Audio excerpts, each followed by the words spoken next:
En este video explicaré lo relacionado con el tema de las actuaciones en el escenario del procedimiento tributario.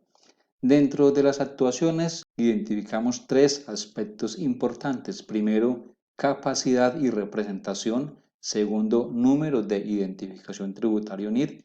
Tercero, presentación de escritos y recursos. En relación a la capacidad y representación y teniendo en cuenta lo que nos menciona el artículo 555 del Estatuto Tributario, que dice lo siguiente: los contribuyentes o responsables, que para efectos tributarios se entienden como sinónimos, pueden actuar ante la administración tributaria, ya sea de forma personal, si son personas naturales, o por medio de sus representantes o apoderados, si son personas naturales o personas jurídicas. Les cito algún ejemplo. En relación a una persona jurídica, la representación será ejercida por el presidente, el gerente o cualquiera de sus suplentes en su orden, de acuerdo con lo establecido en el Código del Comercio, o también por la persona señalada en los estatutos de la sociedad, si es que, por ejemplo, no se tiene la denominación de presidente o gerente. Entonces, ese es como por citar algún ejemplo en relación a la representación para las personas jurídicas. Continuando con la capacidad y representación, una sociedad también podrá hacerse representar por medio de apoderado especial, por ejemplo, en una sociedad en liquidación. La representación corresponde a los liquidadores, personas declaradas en quiebra o en concurso de acreedores. La representación compete a lo que conocemos como los síndicos. Ahora, ¿qué es un síndico? Entonces podemos decir que en un concurso de acreedores o en una quiebra, el síndico es el encargado de liquidar el activo y el pasivo del deudor.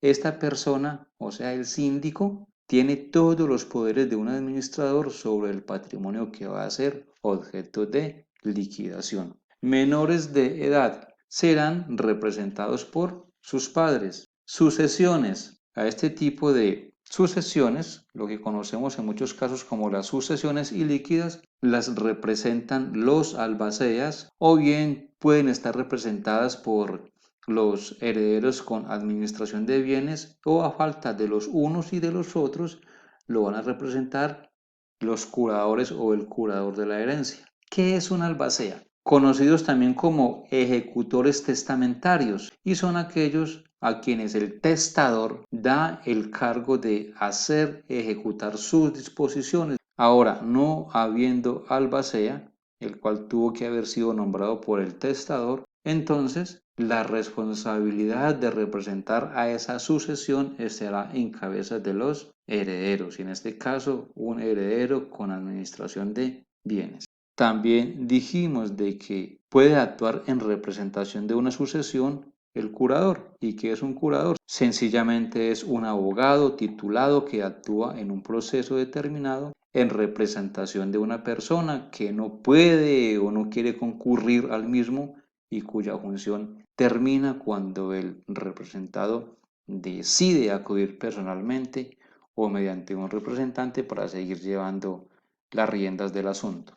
Los incapaces. ¿Qué son los incapaces? Lo que se conoce desde el punto de vista de la norma como los dementes o los impúberes. ¿Qué son impúberes? Pues aquellas personas que aún no han cumplido los 14 años. Y estos incapaces son representados por los tutores y por los curadores. Y dice también la norma de que son absolutamente incapaces los dementes, los impúberes y sordomudos que no pueden darse a entender por escrito.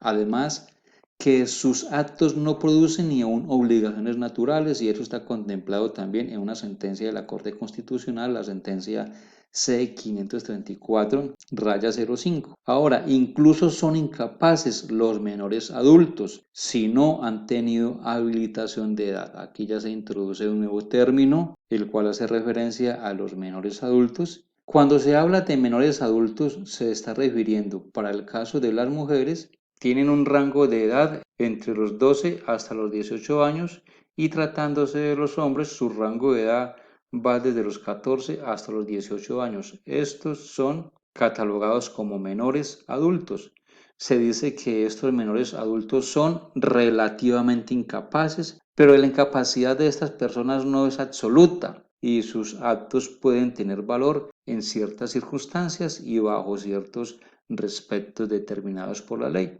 Para un mayor análisis nos podemos remitir al artículo 1504 del Código Civil.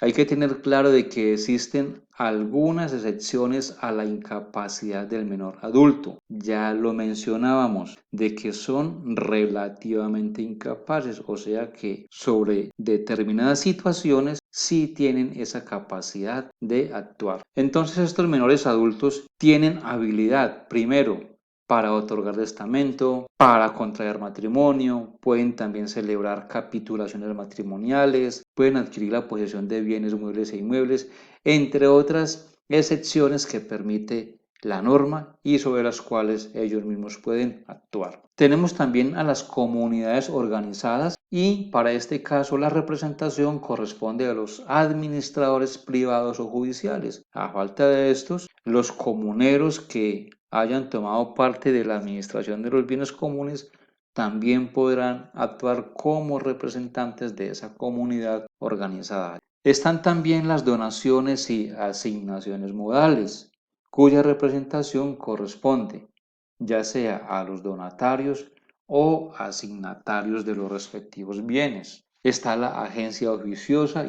¿Y en qué consiste? Consiste en que una persona natural o persona jurídica puede ser representada por un abogado quien se encarga de actuar frente a diferentes autoridades. ¿Qué es una agencia oficiosa entonces? Llamada comúnmente gestión de negocios. Es un contrato de carácter civil y lo podemos encontrar en el artículo 2304 del Código Civil. Les decía, contrato de carácter civil a través del cual una persona que se denomina agente oficioso o gerente administra sin que medie un contrato de mandato los negocios de otra persona.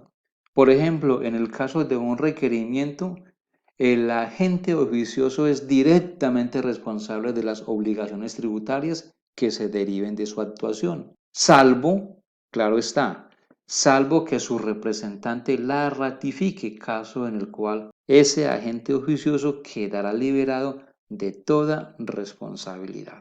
¿Cuáles son las principales características de la agencia oficiosa, en especial en materia tributaria? Solamente los abogados pueden ser agentes oficiosos, para lo cual el contribuyente debe ratificar la actuación de dicho agente. O sea que puede cesar la intervención del agente oficioso a menos que continúe su representación ante la DIAN en calidad de apoderado. Y la otra característica importante es que el agente oficioso puede contestar requerimientos e interponer todos los recursos a que haya lugar. Pasando al segundo aspecto relacionado con el NIT, número de identificación tributaria, tenemos lo siguiente. El artículo 555-1 del Estatuto dice: para efectos tributarios, los contribuyentes, los responsables, agentes retenedores y declarantes se identificarán mediante el número de identificación tributaria NIT que les asigne la DIAN. Para las personas naturales, normalmente es el mismo número de la cédula de ciudadanía, al cual únicamente se le va a asignar el dígito de verificación o número de control. Algo muy importante es que ese NIT se debe informar en los membretes de la correspondencia de la empresa, en las facturas, en los recibos y demás documentos que se expidan. Y esto lo expresa claramente el artículo 619 del Estatuto Tributario. Toda la información que emita, toda la información que entregue la empresa, todos esos documentos deben estar debidamente membreteados y allí debe figurar el NIT de esa persona natural o de esa persona jurídica.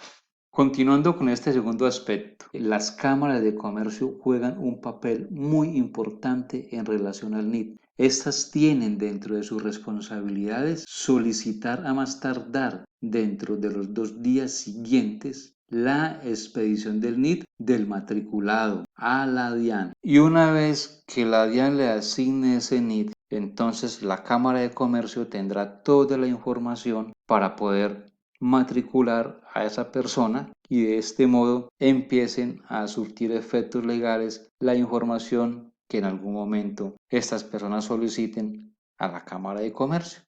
Como por ejemplo, ya pueden solicitar certificados de existencia y representación legal, certificados de matrícula, pero antes debe surtirse este proceso. Entonces, en el momento en que la persona solicite el RUT ante la DIAN, dentro de ese proceso de asignación de RUT también se está generando la asignación de un NIT, que es el número que va a necesitar la Cámara de Comercio para poder activar como matriculado a esa persona que lo está solicitando. Si la Cámara de Comercio incumple ante esta responsabilidad, tendrá que afrontar una de las sanciones contempladas en el artículo 651 del Estatuto Tributario en relación al reporte de información.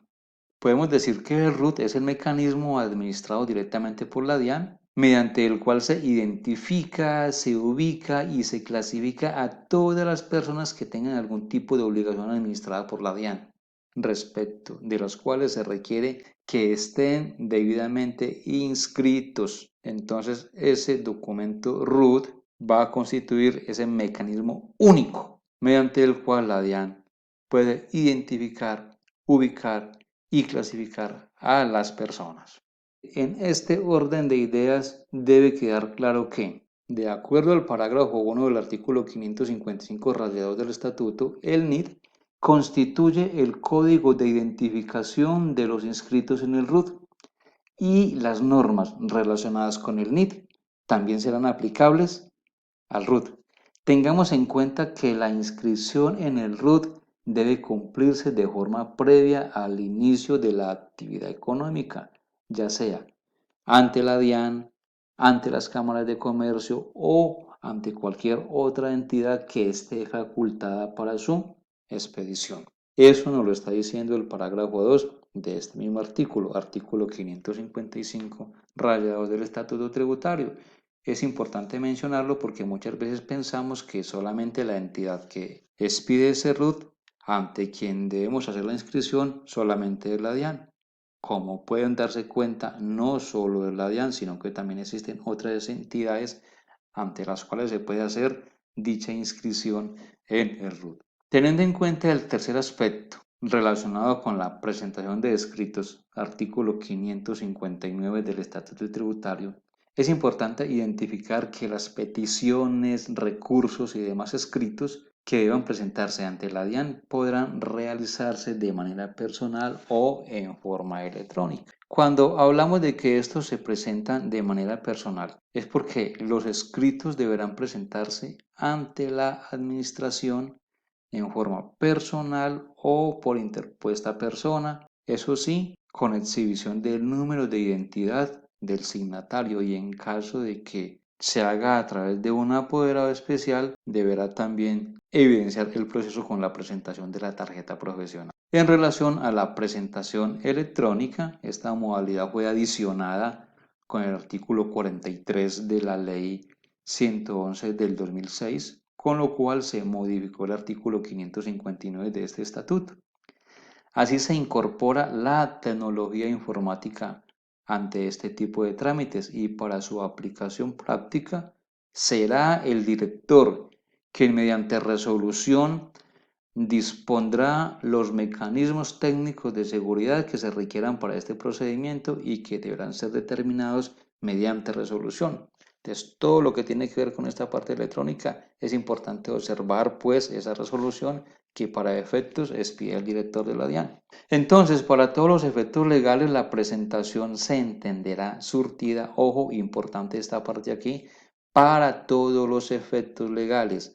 La presentación se entenderá surtida en el momento en que se produzca el acuse de recibo en la dirección o sitio electrónico asignado por la DIAN. Estamos hablando de acuse de recibo. ¿Y en qué consiste este acuse? Consiste en el registro electrónico de la fecha y hora en que tenga lugar la recepción en la dirección electrónica. La hora de la notificación electrónica será la correspondiente a la hora oficial colombiana. Y para efectos de la actuación por parte de la DIAN, se hará a partir del día hábil siguiente al acuse de recibo. Entonces, a partir de ahí empiezan a correr los términos para la DIAN. Bueno, pero es que pueden suceder muchas cosas y de las cuales también en otros videos vamos a hablar de esta importante anotación. ¿Qué tal que la DIAN no pueda acceder al contenido de la información que usted envió? Una de las respuestas que podemos dar inicialmente es que la DIAN debe dejar constancia e informar al interesado para que presente la solicitud en medio físico dentro de los 5 días hábiles siguientes a dicha comunicación. En este caso, para la DIAN los términos empiezan a correr a partir de la fecha de recepción de los documentos físicos. Ya no será a partir del día hábil siguiente, sino que va a tener en cuenta también la fecha en que fue recibida de forma física la información. Como les digo, más adelante hablaremos de una manera más profunda sobre este tipo de situaciones. Bueno, como siempre, mis amigos, agradezco mucho su atención, espero que haya sido de gran utilidad este material de procedimiento tributario, invitarlos para que dejen sus comentarios, así como también para que se suscriban al canal y sigan recibiendo de manera permanente el material que estoy trabajando para ustedes. Hasta la próxima.